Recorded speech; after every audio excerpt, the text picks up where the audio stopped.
So you've said I try to make films that I would have liked to see as a child.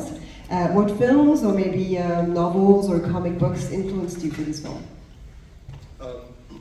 Yeah, so I kind of wanted to make my version of the Little Rascals, I would say. Like Little Rascals meets Miyazaki. It takes place in Wyoming with a lot of gasoline and paintballs and poachers as bad villains and stuff. What else?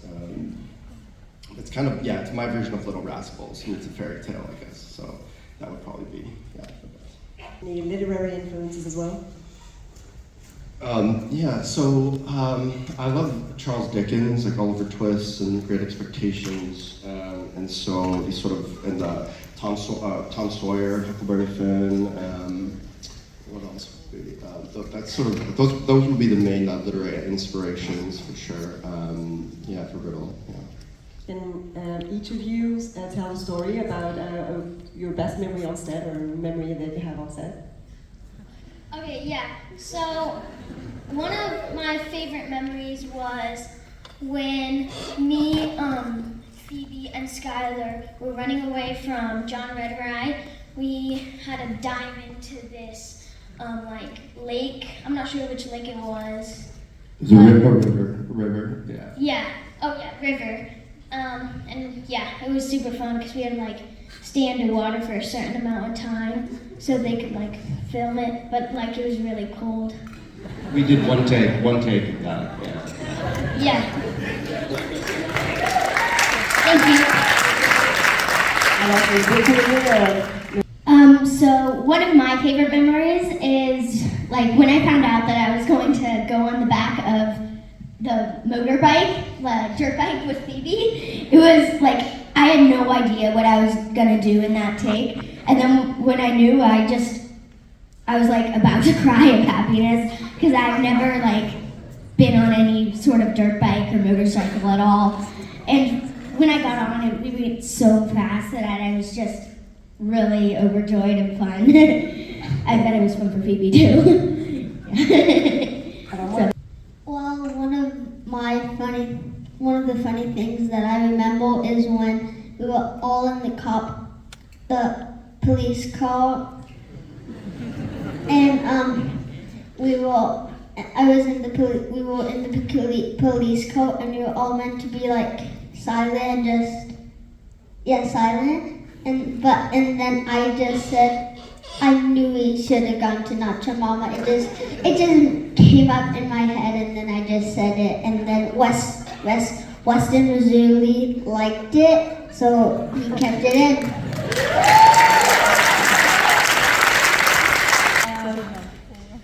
One of my favorite things was, well, on the final day, I probably cried, but I also had a lot of fun because Weston's mom helped us bake a pie, and it was pretty good. Even though I'm not the biggest fan of fruit pies, it was still fun making it because I like baking. But also at the very end, I'm pretty sure we got to eat some of the food, which was very fun. And we got to jump on the trampoline, and I got to show off a little front flip. So the committee was also very impressed with the writing, the dialogue of the film. So first part of the question, how did you direct your young actors? Because there was also some literary references and words. And also it felt like we had the same pleasure as when we hear some Tarantino dialogue. So the same verb, the play with language. Are you a fan of his work? Oh yes, I am, and thank you for the compliment, yeah. But directing the kids, it's very fun. When I cast them, I cast them all before they had met each other, before we did a chemistry read, and which is typically very risky. Like you don't really do that, but what gave me the confidence is each kid had this sort of vibe of like a timeless child actor that would have been at home in like the 1920s Little Rascals short, or a 30s like a Vagabond Kid movie, American like pre-code cinema kid, or at home in like a 1990s kids versus adults comedy caper. So they all had that in common. So it gave me the confidence that they would all get along. And they did like really well. And then yeah, they're all like into it. They got the script, they got the dialogues, like they understood it, and yeah, it worked very well. Un micro vient. J'ai trouvé la musique vraiment intéressante et marquante et qui contribuait à l'ambiance. Pourquoi une musique comme celle-ci? Ça m'a fait penser un peu à la synthwave. Est-ce que vous avez des inspirations particulières? So the music in the film is really interesting, I thought. It works really well with the film. Were you influenced by the synthwave music?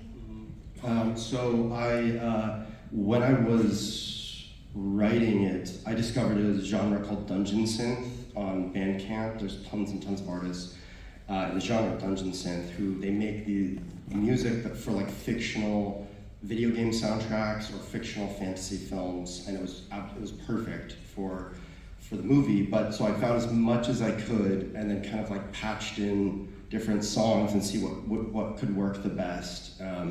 Which is a very like freeing way of working with music, but also kind of maddening because there's so much to choose from, and so it's a lot of like just sort of seeing what works. But yeah, I was very happy with that new music.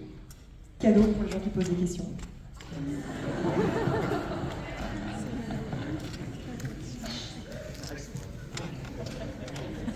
There's a few more.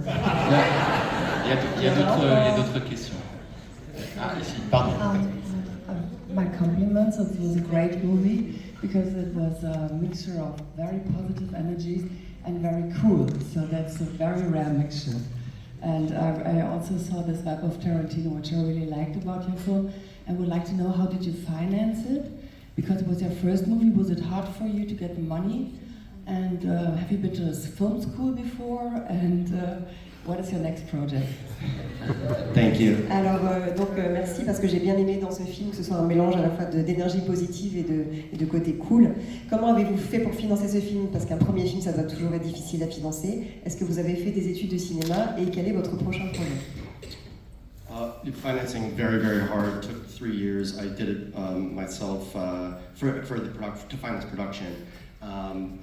Little angel investors. I pitched to many thousands of people, producers and investors and donors and everything. So I patched it together in little increments, and then shot the movie for half the budget it was supposed to be.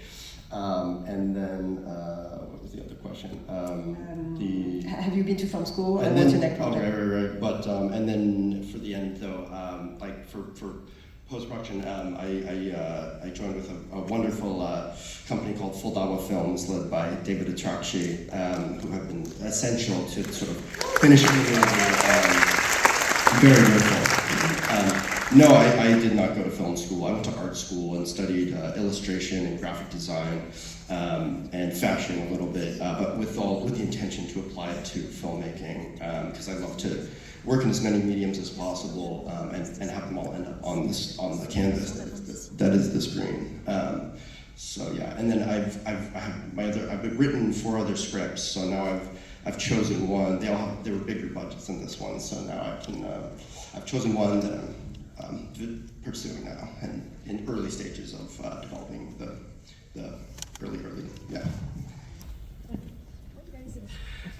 Oui, merci. Thank you, kids.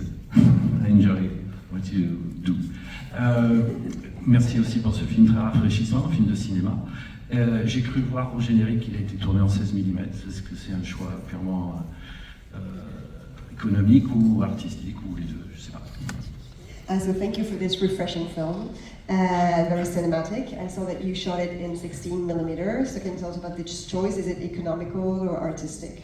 It's completely artistic. 16 millimeter is the medium that I feel comfortable working with to pull off the stylized world that I'm creating. I think that shooting digitally, you wouldn't like soak into the world how you do with 16 millimeter. 16 millimeter is the special butter that like finishes the dish in the best way possible.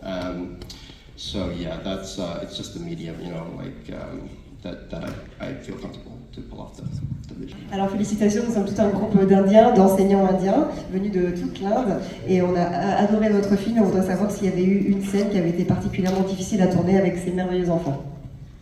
First of all, thank you so much for coming. I traveled in India when I was 18 years old. I went to Delhi and Dharamsala and Kali and Manali, and I love India very much, and I want to go back. So thank you for coming. Two scenes were very hard, the hardest. I mean, the whole production was really, really hard because we were moving, the pace was so quick. But the hardest scenes were the campfire sequence with John, where Hazel is tied up by John Redrye, and then the ending kind of climax in the Hall of Fortunes when the kids are sat down in the three seats and they're interrogated by the adults. Those were really hard. We didn't have time to rehearse anything, so nothing was rehearsed, no scenes were rehearsed. And then me, being in those scenes was it made it just slightly more difficult, But yeah, so I mean, those were pretty tricky. But they did great, and so it turned